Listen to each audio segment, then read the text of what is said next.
사도행전 6장. 일곱 집사를 선택하다. 그런데 신도들의 수가 급격히 늘어남에 따라 불만의 소리도 함께 터져나왔다. 헬라 말을 쓰는 유대인들이 히브리 말을 쓰는 유대인들에게 불평을 털어놓는 것이다. 그들은 날마다 식량 배급을 받을 때 자기네 과부들이 히브리 말을 쓰는 과부들만큼 많이 받지 못한다고 불평하였다. 12사도가 모든 신도들을 불러 놓아놓고 말했다. 우리가 설교하는 데 써야 할 시간을 식량 분배하는 일에 빼앗기는 것은 옳지 않습니다. 그러니 사랑하는 형제 여러분, 이제 여러분들 주의를 잘 들러보셔서 현명하고 성령이 충만하여 이 일을 맡기기에 모두가 좋다고 생각되는 사람 7을 선택하십시오. 그러면 우리가 이 일을 그들에게 맡기겠습니다.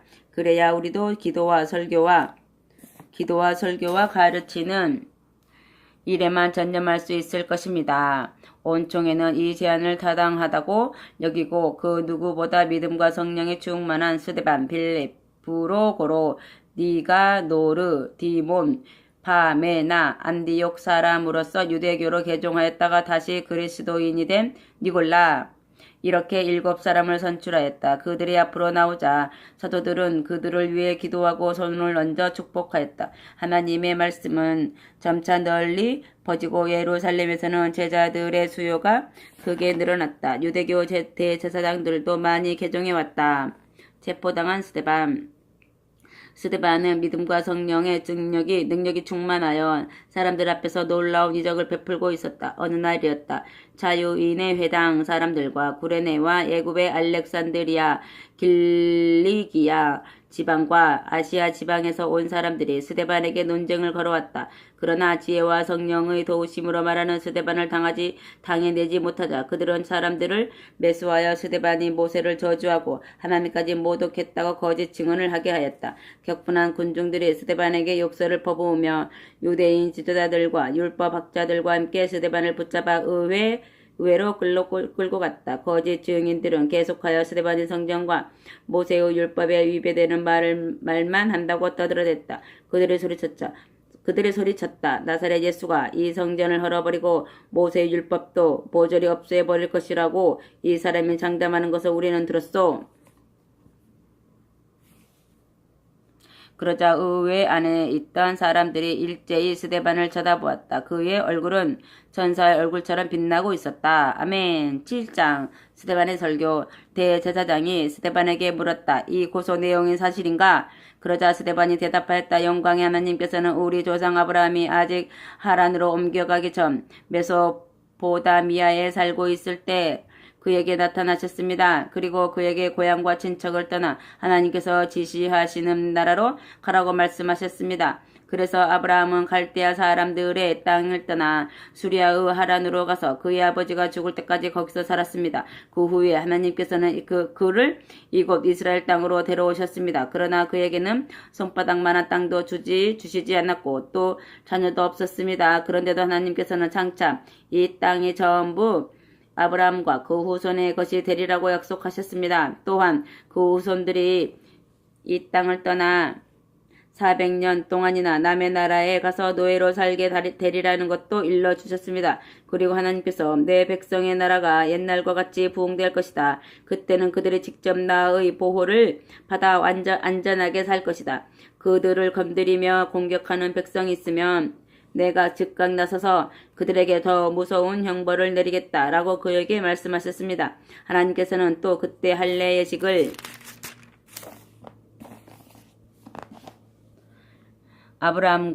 아브라함에게 정해 주시면서 그것을 하나님과 아브라함의 자손들 간의 계약을 맺는 증거로 삼으셨습니다. 그래서 아브라함의 아들 이삭은 난지 8해 만에 할례를 받은 것입니다. 이삭은 야곱을 낳고 야곱은 이스라엘 민족 12지파의 아버지가 되었습니다. 이 12형제 중에서 요셉의 형들은 요셉을 시기한 나머지 그를 애굽의 노예로 팔았습니다. 그러나 하나님께서는 요셉과 함께 계시며 모든 역경에서 그를 건져내시고 애굽 왕 바로 곁에서 종회를 받게 하셨습니다. 하나님께서 요셉에게 남다른 지혜를 주셨기 때문에 바로는 요셉을 애굽 온 땅을 다스리는 총리로 세우고 궁중을 관리하는 일까지 그에게 맡기게 된 것입니다. 그런데 그때 애굽과 가나안에 심한 기근이 들어 우리의 조상들은 비참한 지경에 빠졌습니다. 식량이 다 떨어지자 야곱은 애굽에 아직도 곡식이 있다는 말을 듣고 양식을 사러 그의 아들들을 보냈습니다. 그들이 두 번째 갔을 때 요셉은 비로소 형제들에게 자기가 누구인지를 알리고 그 형제들을 바로에게 소개하였습니다. 그리고 요셉은 사람을 보내어 아버지 야곱과 형제들의 가족 75사람을 모두 애굽으로 오게 하였습니다. 이리하여 야곱은 애굽에서 살다가 거기서 죽었고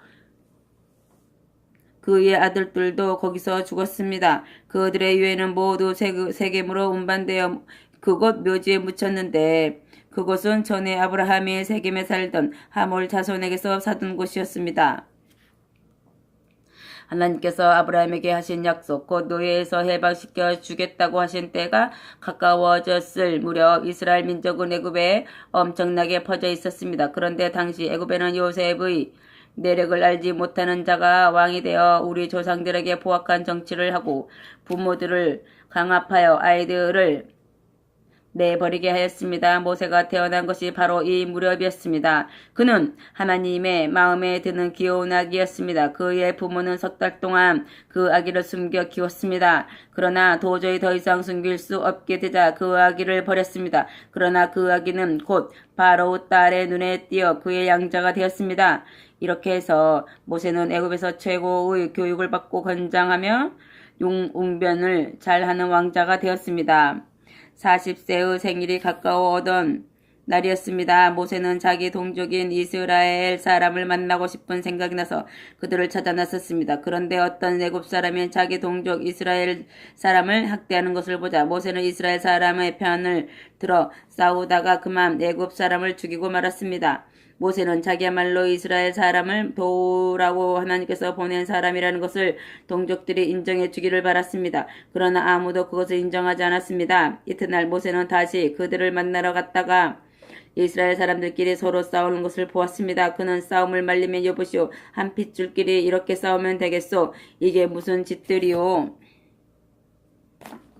하고 말하였습니다. 그러자 동료를 괴롭히던 사람이 쓸데없이 간섭하지 말라고 대들며 말하였습니다. 누가 당신을 우리 지도자나 재판관으로 세우기라도 했소?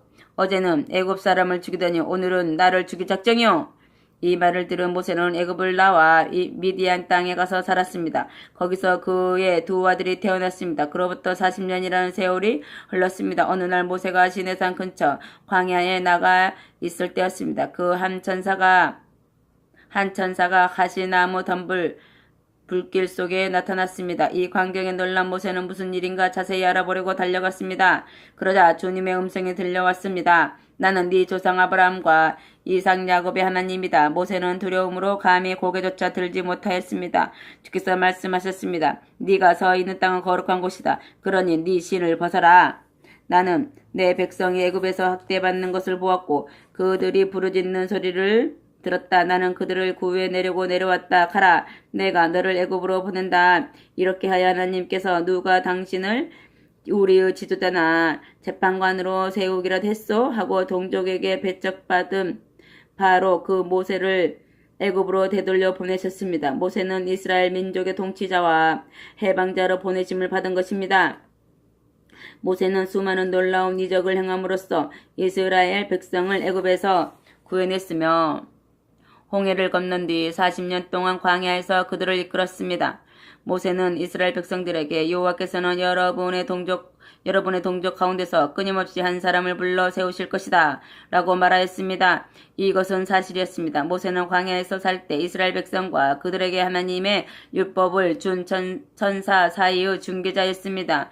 시내산에서 하나님의 율법인 살아있는 말씀을 받아 이스라엘 백성에게 준 것이 바로 그였기 때문입니다. 그러나 우리 조상들은 모세의 말을 들으려 하지 않았을 뿐만 아니라 오히려 애굽으로 돌아가고 싶어 하였습니다. 그래서 아론에게 우리를 애굽으로 데려갈 신들을 만들어 주십시오. 애굽에서 우리를 이끌어낸 모세는 어떻게 되었는지 도대체 모르겠습니다. 하고 말하였습니다. 그러고는 송아지를 만들어 그 우상 앞에 희생 제물을 바치고 자기들이 만든 것을 섬기며 즐거워하였습니다. 그래서 하나님께서는 그들을 외면하시고 그들의 태양과 달과 별들을 신처럼 섬기도록 내버려 두셨습니다. 주 하나님께서는 예언자 아모스의 책에서 이렇게 말씀하셨습니다. 이스라엘 백성들아, 너희가 40년 동안 광야에 있을 때 바친 희생제물이 나를 위한 것이었더냐? 너희는 몰록의 신과 별의 신인 레판 그 밖에 너희 손으로 만든 우상을 떠매고 다녔다. 그러므로 나는 너희를 바벨론 저 멀리 포로로 끌려가게 하겠다. 우리 조상들은 광야에 있을 때부터 메고 다닐 수 있는 성전 곧 증거의 장막을 가지고 있었습니다. 십계명이 새겨진 2개의 돌판이 들어있는 이 장막은 천사가 모세에게 일러준 대로 정확하게 만든 것입니다. 우리 조상들은 대대로 이 장막을 물려받았습니다. 그리고 여호수아의 지휘 아래 이방인 나라들과 전쟁을 벌여 새로운 땅을 점령하자 장막을 그곳으로 운반해 가서 다윗 때까지 보존하였습니다. 하나님의 크나큰 복을 받은 다윗은 야곱의 하나님을 위해 영원히 보존될 성전을 건축할 특권을 달라고 간구하였지만 실제로 성전을 건축한 사람은 솔로몬이었습니다. 그러나 하나님께서는 인간의 손으로 지은 성전에는 머무르시지 않았습니다. 주님은 예언자들의 입을 빌려 다음과 같이 말씀하고 계십니다. 하늘은 나의 보좌여 땅은 나의 발판인데 너희가 나를 위해서 어디에 성전을 지을 수 있겠느냐? 내가 들어가서 쉴 수 있는 곳이 어디에 있느냐? 하늘과 땅은 내가 만든 것이 아니냐? 이교도처럼 목이 뻣뻣한 사람들이여, 당신들은 언제까지 성령을 거역할 셈입니까? 당신들의 조상이 한 짓을 당신들도 똑같이 되풀이할 셈입니까? 당신들의 조상들이 박해하지 않은 예언자가 한 사람이라도 있었거든. 그 이름을 대보십시오. 그들은 의로우신 그분이 오실 것을 예언한 사람들을 죽였지만 당신들은 바로 그분을 배신하고 죽였습니다. 그렇습니다. 당신들은 천사들에게서 받은 하나님의 율법을 당신들 스스로 파괴하고 있습니다. 스데반의 순교. 유대인 지도자들은 스데반의 말을 듣고 화가 머리끝까지 치밀어 올라 이를 부두둑 갈았다. 그러나 스데반은 성령이 충만하여 하늘을 우러러보았다. 그때 하나님의 영광과 하나님 오른편에 서 계시는 예수의 모습이 보였다. 그가 소리쳐 말하였다. 보시오, 하늘이 열리고 메시아이신 예수께서 하나님 오른편에 서 계십니다. 그러자 사람들은 손으로 귀를 들어막으며 스데반을 향해 욕설을 퍼부었다. 그러고는 돌로 쳐 죽이려고 그를 성 밖으로 끌어냈다. 공중인들 곧 사형 집행인들이 겉옷을 벗어서 사울이라는 청년의 발 앞에 놓았다. 그러나 돌들이 우박처럼 날아오는 속에서 스데반은 주 예수님, 제 영혼을 받아주소서 하고 기도를 드렸다. 그리고 무릎을 꿇고 주님, 이 죄를 저들에게 돌리지 마소서 하고 큰 소리로 부르짖었다. 그 말을 남긴 뒤 그는 눈을 감았다. 아멘. 8장 교회를 박해하는 사울. 사울은 스데반을 죽이는 일을 당연하게 생각하였다. 그날부터 신도들을 박해하는 모진 강풍이 일어 예루살렘에 있는 교회를 휩쓸기 시작하였다. 그래서 사도들을 제외한 신도들은 모두 유대와 사마리아 지방으로 피난을 떠나야 하였다. 그러나 그런 중에도 몇몇 경건한 사람들이 와서 슬퍼하며 스데반을 장사하였다. 사울은 야수처럼 날뛰면서 교회를 휩쓸고 다녔고 집집마다 찾아다니며 남녀를 가리지 않고 신도들을 끌어내 감옥에 가두었다. 복음이 사마리아에. 예루살렘에서 피난 간 신도들은 어디를 가나 예수에 관한 기쁜 소식을 전하는 일을 멈추지 않았다. 빌립은 사마리아로 가서 사람들에게 그리스도를 전하고 많은 이적을 베풀었다. 그러자 그 이적을 본 사람들은 너나 없이 모두 그가 전하는 말씀에 열심히 귀를 기울였다. 더러운 귀신 들린 사람들에게서 많은 귀신들이 큰 소리를 지르며 쫓겨나갔고 많은 중풍병자와 불구자들이 고침 받았기 때문이다. 온 도시가 기쁨에 넘쳤다. 그런데 이 도시에는 여러 해 동안 마술을 부리며 살아온 시몬이라는 사람이 있었다. 그는 신기한 일을 사람들에게 행해 보임으로써 자기가 꽤 대단한 인물인 것처럼 행세하였다. 사마리아 사람들은 때때로 그를 하나님께서 보내신 대단한 능력을 받은 사람이다. 사람이라고 말할 정도였다. 그래서 그는 그 도시에서 매우 큰 영향력을 행사하였다. 그러나 이제 빌립이 와서 예수께서 메시아라는 것과 하나님 나라에 관한 말씀을 전하여 많은 사람이 믿고 세례를 받게 되자 시몬도 믿고 세례를 받았다. 그리고 빌립이 가는 곳이면 어디든지 따라다니며 빌립이 베푸는 많은 기적들을 보고 놀라워하였다. 예루살렘에 남아있던 사도들은 사마리아 사람들이 하나님의 말씀을 받아들였다는 소식을 듣자 베드로와 요한을 그곳으로 보냈다. 두 사도는 사마리아에 도착하여 이 새로운 신도들이 성령을 받게 해달라고 기도를 드렸다. 그들은 단지 주 예수의 이름으로 세례를 받았을 뿐 아직 성령께서 그들 중 어느 누구에도 임하시지 않았다. 베드로와 요한이 신도들에게 손을 얹으니 그들도 성령을 받았다. 시몬은 사도들이 신도들의 머리에 손을 얹어 성령이 임하시게 하는 것을 보자 그 권능을 사려고 돈을 내놓고 그 권능을 나도 갖게 해주십시오. 그래서 내가 사람들에게 손을 얹을 때도 그들이 성령을 받게 해주십시오 하고 큰 소리로 간청하였다. 그때 베드로가 대답하였다. 하나님의 선물을 돈으로 사려고 하다니 당신은 돈으로 파멸될 것이오. 마음이 삐뚤어진 당신 같은 사람은 하나님 앞에 설 자격이 없으니 이 일도 함께 할 수 없소. 악한 생각을 뉘우치고 주께 기도하시오. 혹시 하나님께서 당신을 용서해 주실지도 모르니까 말이오. 내가 보기에 당신에게는 질투와 죄가 가득 차 있어. 시몬이 겁을 먹고 소리쳤다. 그런 무서운 일이 일어나지 않도록 나를 위해 기도해 주십시오. 사마리아에서 증거하고 설교한 후에 베드로와 요한은 예루살렘으로 돌아왔다. 그들은 오는 길에도 사마리아의 여러 마을에 들러서 복음을 전하였다. 아멘. 빌립과 에디오피아의 내시. 그 무렵 빌립에게 주님의 천사가 나타나서 말하였다. 예루살렘에서 가사 광야로 통하는 길까지 남쪽으로 내려가라. 빌립이 천사가 일러준 대로 하였더니 에디오피아 사람 하나가 오고 있었다. 그 사람은 에디오피아 여왕 간다게 밑에서 큰 권력을 쥐고 여왕의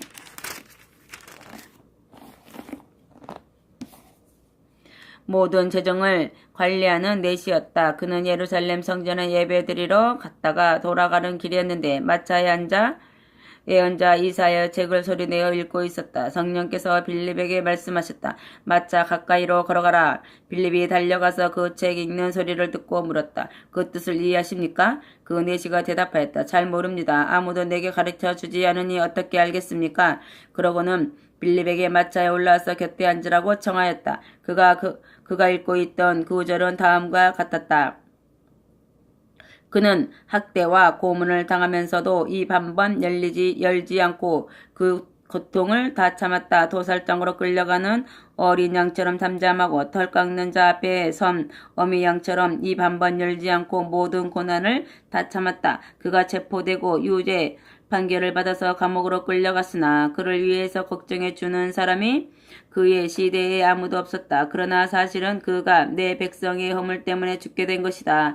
내 백성의 죄악이 결과적으로 그를 죽였다. 내시가 빌립에게 물었다. 그분이란 누구를 가리킵니까? 이사야 자신을 가리게 하는 말입니까? 아니면 다른 분을 가리게 하는 말입니까? 그래서 빌립은 이 구절에서 시작하여 많은 다른 성경 구절들을 인용하면서 예수에 대해서 자세히 설명해 주었다. 그들이 물 있는 곳에 이르렀을 때 내시가 말하였다. 저기 물이 있습니다. 나도 세례를 받을 수 있겠습니까? 빌립이 대답하였다. 만일 당신은 당신의 온 마음을 다하여 믿는다면 세례를 받을 수 있습니다. 내시가 나는 예수 그리스도가 하나님의 아들이심을 믿습니다. 하고 대답하였다. 그들은 마차를 멈추고 함께 물속으로 들어가서 빌립이 내시에게 세례를 주었다. 두 사람이 물에서 올라왔을 때는 이미 주님의 영이 빌립을 데려가셨으므로 내시는 다시 빌립을 볼 수 없었다. 그러나 그는 기쁨에 넘쳐서 자기 길을 갔다. 빌립은 아소도의 여러 도시를 두루 다니면서 복음을 전한 뒤 가이사랴로 갔다. 아멘. 9장 사울의 개종. 한편 사울은 모든 그리스도인을 다 잡아 죽일 작정으로 살기가 등등해서 예루살렘에 있는 대제사장을 찾아갔다. 그는 다메섹에 가서 그리스도인이며 남녀를 가릴 것 없이 눈에 띄는 대로 모조리 예루살렘으로 붙잡아 올 테니 다메섹에 있는 여러 회당에 보내는 공문을 써달라고 요구하였다. 사울이 이 용무를 갖고 다메섹 가까이 갔을 때였다. 갑자기 하늘에서 눈부신 빛이 번쩍이더니 그를 둘러 비추었다. 사울은 그만 땅에 엎드러지고 말았다. 그때 한 음성이 사울에게 들렸다. 사울아 사울아 어찌하여 나를 박해하느냐? 당신은 누구십니까? 사울이 물었다. 그러자 곧 대답이 들려왔다. 나는 네가 박해하는 예수다. 일어나 시내로 들어가서 내 명령을 기다려라. 사울과 같이 가던 사람들은 놀라서 말도 못하고 서 있었다. 그들에게는 음성만 들려 올 뿐 아무것도 보이지 않았다. 사울은 겨우 땅에서 일어났다. 그러나 앞이 보이지 않았다. 눈이 먼 그는 사람들의 손에 이끌려 다메섹으로 들어가 사흘 동안 맹인이 된 채 아무것도 먹지도 마시지도 않고 지냈다. 다메섹에는 아나니아라는 한 신도가 살고 있었다. 주님이 신비로운 환상으로 그에게 나타나 아나니아야 하고 부르셨다. 예 주님 하고 그가 대답하자 주님이 말씀하셨다. 곧은 거리로 가서 유다라는 사람의 집을 찾아라. 그 집에 다소 사람 사울이 와서 지금 기도를 하고 있다. 내가 환상 가운데 그에게 나타나서 아나니아라는 사람이 와서 손을 얹으면 다시 보게 될 것이라고 일러두었다. 아나니아가 말하였다. 하지만 주님, 저는 그가 예루살렘에 있는 신도들에게 얼마나 끔찍한 짓을 저질렀는가를 들어서 알고 있습니다. 게다가 그는 이 다메섹에 있는 신도들을 모조리 체포할 권한이 있는 영장을 대제사장에게서 받아 가지고 왔다는 말도 들었습니다. 그러자 주님이 말씀하셨다. 가서 내가 시킨 대로 하여라. 사울은 내 복음을 이스라엘 사람들 뿐만 아니라 다른 민족과 그 왕들에게 전파시키고자 내가 택한 그릇이다. 그가 나를 위해 얼마나 많은 고난을 받아야 할 것인가를 일러주겠다. 그래서 아나니아는 사울을 찾아가서 그에게 손을 얹고 말하였다. 사울 형제여, 당신 이곳으로 오는 도중에 나타나셨던 주께서 나를 보내셨습니다. 당신이 충만한 성령을 받고 또 눈을 뜨게 하시기 위한 것입니다. 그러자 그 순간에 사울의 눈에서 비늘 같은 것이 떨어지면서 다시 보게 되었다. 사울은 그 자리에서 세례를 받은 다음 음식을 먹고 기운을 되찾았다. 아멘. 사울의 다메섹 전도. 사울은 다메섹에 있는 신도들과 며칠을 함께 지낸 뒤 회당에 가서 모든 사람에게 예수의 복음을 전하기 시작하였다. 그가 예수께서는 참으로 하나님의 아들이시라는 것을 전파하자 이 말을 들은 사람들은 모두 귀를 의심하였다. 이 사람은 예루살렘에서 예수를 믿는 사람들을 박해하던 바로 그 장본인이 아닌가? 우리가 알기로는 그가 여기 온 것도 신도들을 붙잡아 묶어서 대제사장들에게 끌고 가려고 했던 것이 아닌가 하고 수군거렸다. 그러나 사울은 더욱더 열심히 전도하고 예수께서 그리스도이심을 증거하여 다메섹에 사는 유대 사람들을 감복시켰다. 아멘. 사울의 피신. 얼마 후에 유대인들은 사울을 죽이기로 작정하고 밤낮으로 사방의 성문을 지키며 기회만 노리고 있었다. 그러나 사울은 곧 그들의 계획을 알아챘다. 그래서 어느 날 밤에 그의 제자들이 사울을 광주리에 넣어 성 밖으로 달아내렸다. 예루살렘으로 간 사울은 예루살렘으로 올라가서 그곳 신도들과 사귀려 했으나 모두가 한결같이 그를 무서워할 뿐 그의 계종을 믿으려 하지 않았다.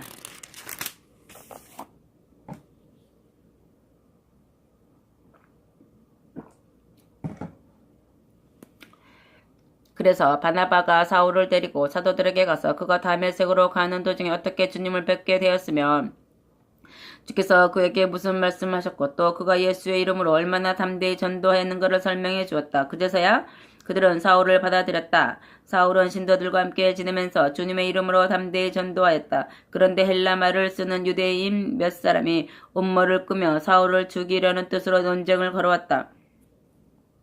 이 위험을 알아낸 신도들은 사울을 가이사랴로 피신시켰다. 다시 그의 고향인 다소로 보냈다.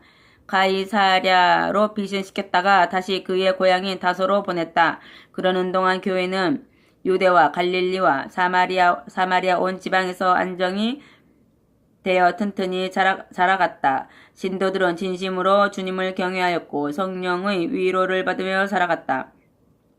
고침받은 애니야. 여러 지방에 있는 신도들을 방문하는 도중에 루따에 들른 베드로는 거기서 애니야라는 사람을 만났다. 이 사람은 8년째 중풍으로 누워 있었다. 베드로가 그를 보고 말하였다. 애니야여, 예수 그리스도께서 당신의 병을 고쳐 주셨으니 일어나 짐굴을 정돈하시오. 그러자 그 순간에 그의 병이 낫다. 루따와 사론에 사는 주민들은 애니야가 일어나 걸어다니는 것을 보고 주께로 돌아와 신도가 되었다. 아멘. 도르가가 살아나다. 요빠에 다비다라는 여신도가 살고 있었다. 헬라말로 도르가 곧 사슴이라는 뜻의 이름을 가진 그 여자는 언제나 남에게 친절을 베풀며 살았는데 특별히 가난한 사람들에게는 더욱 그러하였다.